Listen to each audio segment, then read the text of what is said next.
Islamic World HD 4K YouTube channel. Please subscribe. أعوذ بالله من الشيطان الرجيم بسم الله الرحمن الرحيم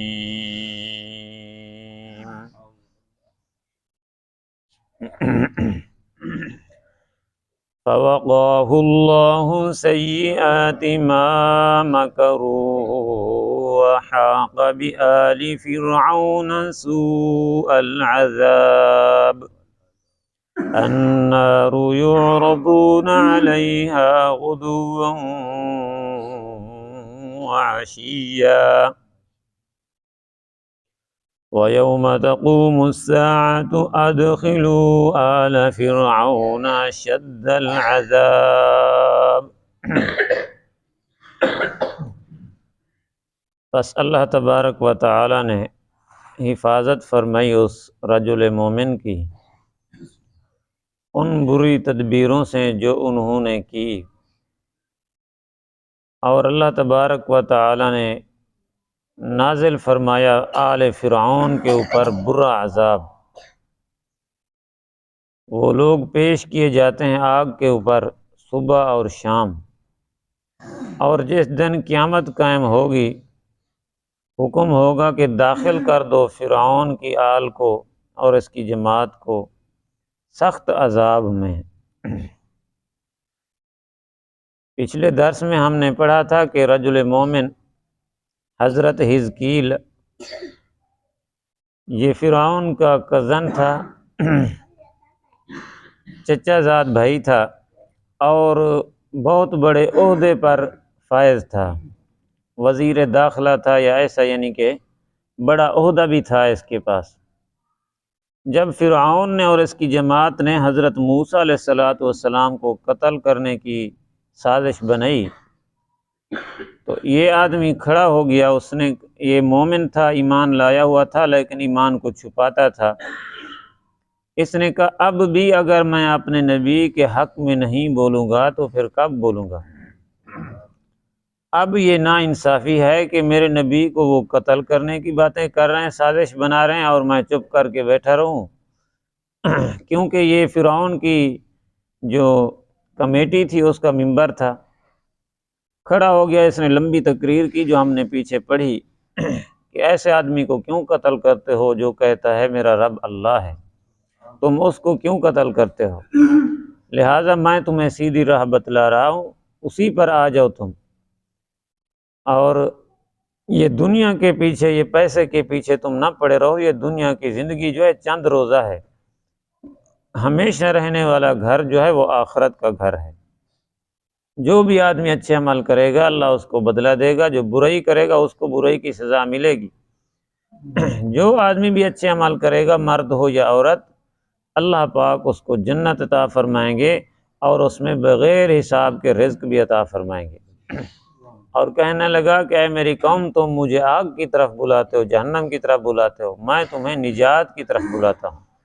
تم مجھے اس چیز کی دعوت دیتے ہو کہ میں شرک کروں، اللہ کے ساتھ کفر کروں، اور میں تمہیں دعوت دیتا ہوں اللہ کی طرف جو عزیز ہے اور غفار ہے۔ لہٰذا تم ابھی میری بات نہیں مان رہے، وقت آئے گا کہ تم میری بات مانو گے، تم کہو گے کہ اس نے بات جو کی تھی وہ بالکل ٹھیک تھی، اور مجھے یہ بھی علم ہے کہ تم میرے خلاف کیا کرو گے، کیونکہ فرعون ظالم بادشاہ تھا، اور جو بھی اس کی بات نہ مانتا اس کو پھر سزا دیتا تھا، اس کے ہاتھوں میں اور پاؤں میں میخیں گاڑ دیتا تھا۔ تو اس کو پتہ تھا کہ یہ کیا کریں گے میرے ساتھ، تو اس لیے اس نے کہا افوض امری الی اللہ، میں اپنا معاملہ اللہ کے حوالے کر رہا ہوں۔ ان اللہ بصیر بالعباد، بے شک اللہ اپنے بندوں کو دیکھ رہا ہے۔ تو جب معاملہ اللہ کے سپرد ہو جائے تو حفاظت بھی اللہ آپ کرتا ہے۔ جس آدمی کو اللہ تعالیٰ کی معیت اور اللہ تعالیٰ کا قرب نصیب ہو جائے تو پھر دنیا کی کوئی طاقت اس کا نقصان نہیں کر سکتی۔ حضرت موسیٰ علیہ السلام جب اپنی قوم کو لے کر روانہ ہوئے، آگے سمندر آ گیا، پیچھے فرعون کی فوجیں آ گئی۔ اس وقت موسیٰ علیہ السلام نے یہی جملہ فرمایا تھا، ان معی ربی سیہدین، ان معی ربی سیہدین۔ قوم نے کہا نا موسیٰ تو نے آج ہمیں پکڑوا دیا، ہم پکڑے گئے، آج مارے گئے۔ اس وقت موسیٰ علیہ السلام نے یہی جملہ فرمایا تھا، ان معی ربی سیہدین، اے میری قوم تم پریشان نہ ہو، میرا رب میرے ساتھ ہے، میرا رب میرے ساتھ ہے، تم پریشان نہ ہو۔ تو جس کے ساتھ رب ہو، کیا خیال ہے پھر دنیا کی کوئی طاقت اس کا نقصان کر سکتی ہے؟ پھر اللہ تعالیٰ نے وہ منظر بھی دکھایا لوگوں کو کہ موسیٰ علیہ السلام کی حفاظت کے لیے اللہ نے پانی کے اندر 12 راستے بنا دیے، اور فرعون جو ظالم بادشاہ تھا اس کو اسی پانی میں غرق کر دیا اللہ نے۔ نبی کریم صلی اللہ علیہ وسلم اپنے گھر میں سوئے ہوئے ہیں، کافروں نے میٹنگ کی، 100 بڑے بڑے سردار، وَهُمْ مِئَةُ رَجُلٍ مِّن صَنَادِيدِ قُرَيْشٍ، قریش کے بڑے بڑے 100 سردار لڑاکے جمع ہو کر تلواریں لے کر نبی علیہ السلام کے گھر کے باہر گھیرا ڈال لیا کہ آج نعوذ باللہ نبی علیہ السلام کو قتل کرنا ہے۔ ادھر سے اللہ تعالی نے حکم کر دیا، میرے محبوب آپ یہاں سے نکلو، ہجرت کرو۔ تو نبی کریم صلی اللہ علیہ وسلم نے عرض کیا، میرا اللہ باہر تو کافر تلواریں لے کر کھڑے ہیں، جاؤں تو کہاں جاؤں، وہ تو مجھے قتل کرنے کے لیے آئے ہوئے ہیں۔ اللہ تبارک و تعالی نے فرمایا، میرے محبوب پریشان ہونے کی ضرورت نہیں ہے، کافر تو تجھے مارنے کے لیے ابھی آئے ہیں، تیرا رب حفاظت کے لیے پہلے سے موجود ہے۔ تم باہر جاؤ، سورۃ یاسین کی تلاوت کرتے جاؤ، اور مٹی کی مٹھی بھر کے ایسے پھینکنا تمہارا کام ہے، چاروں طرف جو کافر کھڑے ہیں ان کی آنکھوں میں مٹی ڈال کے اندھا کرنا میں رب کا کام ہے۔ وَمَا رَمَيْتَ إِذْ رَمَيْتَ وَلَكِنَّ اللَّهَ رَمَا، جب تو نے مٹی ڈالی تھی ان کی آنکھوں میں، سب کی آنکھوں میں تو نے نہیں ڈالا تھا، یہ اللہ نے ڈالا تھا۔ اللہ نے سب کو اندھا کر دیا۔ نبی علیہ السلام وہاں سے نکلے، سیدھا ابو بکر کے گھر، ابو بکر کو لیا ساتھ، سیدھا غار میں چلے گئے، دعا فرمائے اللہ پاک وہ جگہیں ہمیں دیکھنا نصیب فرمائے جہاں پر میرے محبوب کے قدم لگے ہیں۔ خدا کی قسم آج بھی اللہ کی رحمتیں برس رہی ہیں، وہاں پر جاؤ، دیکھو ان پہاڑوں کو، وہ پہاڑ بھی آج گواہیاں دے رہے ہیں کہ واقعی یہاں پر میرے محبوب کے قدم لگے ہیں۔ سوکھے پہاڑ، خشک پہاڑ، ہاں جی، جہاں پر نہ کوئی سبزے کا نام و نشان بھی نہیں ہے، پانی کا نام بھی نہیں ہے، ایسے پہاڑوں پر جب میرے نبی کے قدم لگے، جاؤ تو صحیح، وہاں پر دیکھو لوگوں کا جمع غفیر لگا ہوا ہے ہر وقت، اللہ کی رحمتیں برس رہی ہیں۔ تو نبی علیہ السلام غار میں بیٹھے ہیں، کافر ادھر سے تلاش کرتے کرتے وہ غار کے منہ پر آ گئے۔ تو جو پیر دیکھنے والے تھے نا، پیرا دیکھنے والے کھوجی، انہوں نے کہا پیرا تو ادھر ہی جاتا ہے اس پہاڑی پر، اور پہاڑ اس غار میں نہ چلے گئے ہوں۔ غار کے منہ پر دیکھا تو اللہ نے حفاظت کے لیے کیا کیا، ہاں جی، پرندے نے بچے، ہاں جی، انڈے دیے ہوئے ہیں، مکڑی نے جالا تنا ہوا ہے۔ اللہ جب حفاظت کرتا ہے تو مکڑیوں سے بھی کر لیتا ہے، ہاں جی، اللہ تعالیٰ کو کسی فوج کی ضرورت نہیں ہے، اللہ تعالیٰ کسی فوج سے نہیں حفاظت کراتے، جب آدمی رب کے اوپر چھوڑ دیتا ہے نا، اللہ ان مکڑیوں سے بھی حفاظت کرا دیتا ہے پھر۔ لیکن یہاں پر ایک بات سمجھیں، موسیٰ علیہ السلام جب سمندر کے اوپر پانی پر پہنچ گئے تو قوم نے کہا آج موسیٰ تو نے پکڑوا دیا، تو موسیٰ علیہ السلام نے اس وقت کہا تھا ان معی ربی سیہدین، ان معی ربی سیہدین، رب کا نام بعد میں لیا، پہلے کہا میرے ساتھ میرا رب ہے، معی کا لفظ پہلے ذکر کیا۔ لیکن جب میرے محبوب صلی اللہ علیہ وسلم غار میں تھے تو ابو بکر نے کہا اللہ کے رسول کافر تو آئے ہوئے ہیں، وہ باہر سامنے کھڑے ہوئے ہیں، ان کے پاؤں نظر آ رہے ہیں، انہوں نے تو ہمیں پا لیا ہے، ہم پکڑ لیں گے۔ تو نبی کریم صلی اللہ علیہ وسلم نے فرمایا لا تحزن ان اللہ معنا، پہلے اللہ کا نام لیا، پہلے کس کا نام لیا؟ موسیٰ علیہ السلام نے پہلے معیہ کا لفظ ذکر کیا، رب کا نام بعد میں ذکر کیا، لیکن میرے محبوب نے پہلے اللہ کا نام لیا بعد میں جو ہے معیہ کا لفظ ذکر فرمایا، معنا فرمایا اے میرے ابو بکر صدیق تو میرا غم نہ کر، میرا رب ہمارے ساتھ ہے، اللہ ہمارے ساتھ ہے، پریشان نہ ہو۔ جس کے ساتھ اللہ تعالیٰ کی معیت، اللہ کا قرب جس کو نصیب ہو جائے، دنیا کی کوئی طاقت نقصان نہیں کر سکتی ہے۔ ان اللہ معنا، جب انسان تقوی اختیار کرتا ہے نا، اس کے دل میں اللہ کا خوف ہو، گناہوں سے بچنے کی کوشش کرے، تو اس آدمی کو پھر اللہ کی معیت نصیب ہوتی ہے، پھر اللہ تعالیٰ کی معیت، اللہ کا قرب نصیب ہو جاتا ہے۔ یہی ہے اللہ کی معیت، پھر اللہ ہر جگہ پر حفاظت کرتا ہے، پھر اللہ باق نقصان سے بچاتا ہے، دشمنوں سے اللہ حفاظت کرتا ہے۔ جب اللہ حفاظت کرے، واللہ یعصمک من الناس، سبحان اللہ۔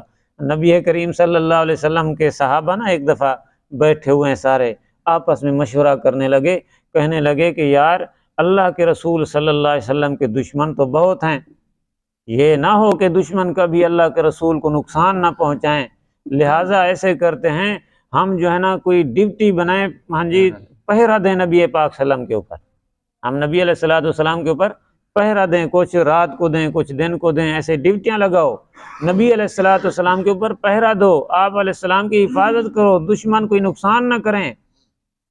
ادھر صحابہ نے مشورہ کیا، اوپر سے عرش والے رب نے فیصلہ بھیج دیا، فرمایا واللہ یعصمک من الناس، او میرا محبوب تیرے صحابہ نے زمین پر بیٹھ کر تیری حفاظت کے لیے فیصلے کیے ہیں، میں رب نے عرش پر بیٹھ کے تیری حفاظت کے فیصلے کر دیے۔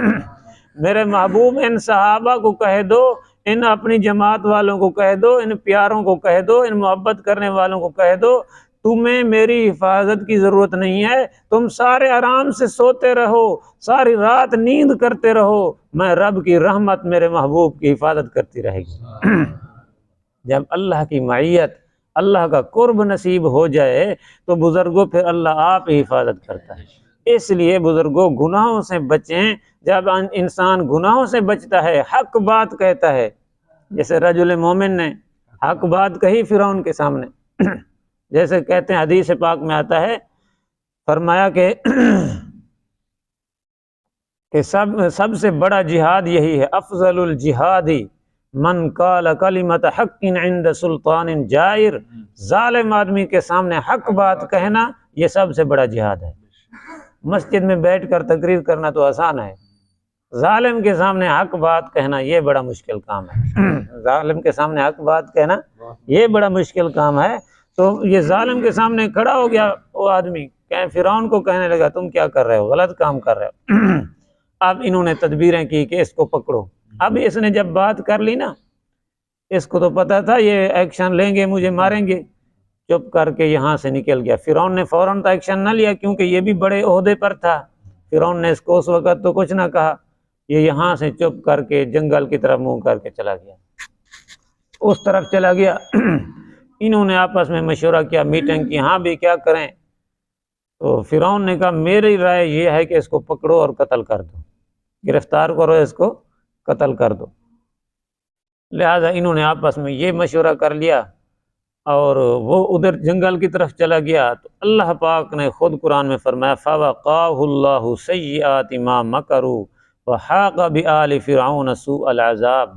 ہاں جی، اللہ پاک نے اس آدمی کی حفاظت فرمائی فرعون کی بری تدبیروں سے، اور فرعون اور اس کی ساری آل کو اللہ نے پانی میں غرق کر دیا۔ اللہ نے ایسے حفاظت فرمائی۔ پھر اب پانی میں صرف غرق نہیں کیا اللہ پر، یہاں پر ایک اہم مسئلہ ہے۔ مسئلہ یہ ہے کہ آدمی مرنے کے بعد کیا ختم ہو جاتا ہے، یا مرنے کے بعد بھی اس کو کسی قسم کی زندگی ملتی ہے یا نہیں۔ اس کے متعلق عرض یہ ہے، مختصراً عرض کر رہا ہوں، انسان مرنے کے بعد ختم نہیں ہوتا۔ قرآن پاک کے جو الفاظ ہیں کل نفس ذائقۃ الموت، ہر نفس نے، ہر جاندار نے موت کا ذائقہ چکھنا ہے۔ یہاں پر سمجھیں کہ اللہ تعالی نے فرمایا موت کا ذائقہ چکھنا ہے۔ ایک ہو نا دیگ پکی ہوئی ہو، دیگ سے تھوڑے سے چاول چکھنا علیحدہ چیز ہے، پوری دیگ ہڑپ کر جانا یہ اور چیز ہے، فرق ہے۔ تو اللہ تعالیٰ نے یہ نہیں فرمایا کہ موت ان کو بالکل کھا جائے گی، ختم کر جائے گی، بلکہ اللہ نے کیا فرمایا، موت کا ذائقہ چکھنا ہے۔ مرنے کے بعد ایک زندگی ہے قبر کے اندر، وہ کیسی زندگی ہے؟ وہ خدا کے علم میں ہے، وہ اللہ تعالیٰ کے علم میں ہے۔ اللہ کے رسول نے جب فرمایا کہ سوال بھی ہوتے ہیں جواب بھی ہوتے ہیں، تو زندگی ہے تو سوال جواب ہوتے ہیں۔ ہماری عقل اس بات کو تسلیم کرے یا نہ کرے، ہم اللہ کے رسول اور اللہ کے قرآن کے اوپر ایمان رکھتے ہیں۔ اللہ تعالیٰ نے جو کچھ قرآن میں فرمایا ہے بالکل برحق اور سچ ہے، اور اللہ کے رسول صلی اللہ علیہ وسلم نے جو کچھ فرمایا وہ بھی برحق اور سچ ہے۔ تو بہرحال فرعون کے بارے میں اللہ تعالیٰ نے فرمایا کہ بعض علماء نے تو اچھا یہ بھی بات لکھی ہے کہ قبر والی جو زندگی ہے نا، اس دنیا والی زندگی سے بھی زیادہ طاقتور ہے، اس زندگی سے بھی زیادہ طاقتور ہے، کیونکہ یہاں پر آدمی کو روٹی نہ ملے تو مر جاتا ہے، وہاں پر موت نہیں آئے گی۔ یہاں پر ہوا بند ہو جائے تو موت آنے لگ جاتی ہے، سانس گھٹنا شروع ہو جاتی ہے۔ قبر میں اگر ہوا نہیں آئے گی تب بھی موت نہیں آئے گی، ہاں جی۔ تو وہ زندگی اور ہے، وہ اس سے بھی زیادہ طاقتور ہے۔ لیکن یہ بات ذہن میں رکھیں، قبر کہتے کس کو ہیں؟ قبر کا مطلب صرف یہ نہیں ہے ہم جو جا کر گڑھا کھودتے ہیں نا، گڑھا کھودتے ہیں اور میت کو اندر رکھ دیتے ہیں۔ قبر کا مطلب صرف یہ گڑھا نہیں ہے، مرنے کے بعد انسان جہاں پر چلا جائے، چاہے پانی میں ڈوب کر مر جائے، اس کو کوئی درندے کھا جائیں، مچھلیاں کھا جائیں، آگ میں جلا کر اس کی خوا کو، اس کی راکھ کو اڑا دو، جہاں پر بھی چلا جائے اس کے ذرات چلے جائیں، اس کے لیے وہی قبر ہے، اس کے لیے وہی قبر ہے۔ اللہ پاک فرماتے ہیں اگر نیک ہے تو اس کو وہاں پر ثواب، اگر گناہ گار ہے تو اس کو وہاں پر عذاب، جہاں پر بھی ہے اللہ تعالیٰ کے تو علم میں ہے نا سب کچھ۔ تو یہاں پر فرعون کے اور اس رجل مومن کا تذکرہ ہے، ترجمہ دیکھ لیں۔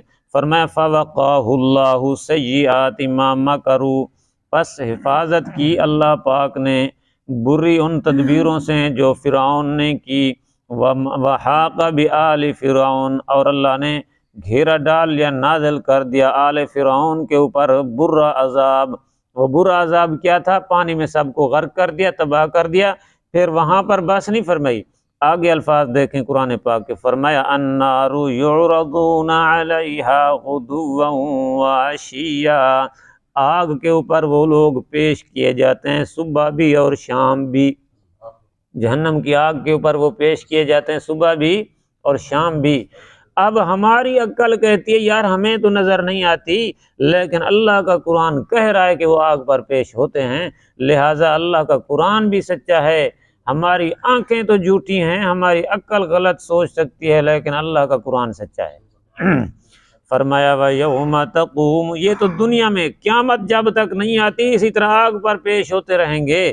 اور فرمایا قیامت کے دن کیا ہوگا؟ وَيَوْمَ تَقُومُ السَّاعَةُ، اور جس دن قائم ہوگی قیامت، اللہ کی طرف سے حکم ہوگا کہ ادخلوا آل فرعون اشد العذاب، آل فرعون کو اور اس کی ساری جماعت کو اور فرعون کو بھی ساتھ سخت عذاب میں داخل کر دو۔ دعا فرمائیں کہ اللہ پاک ہمیں محفوظ فرمائے، عمل کی توفیق نصیب فرمائیں۔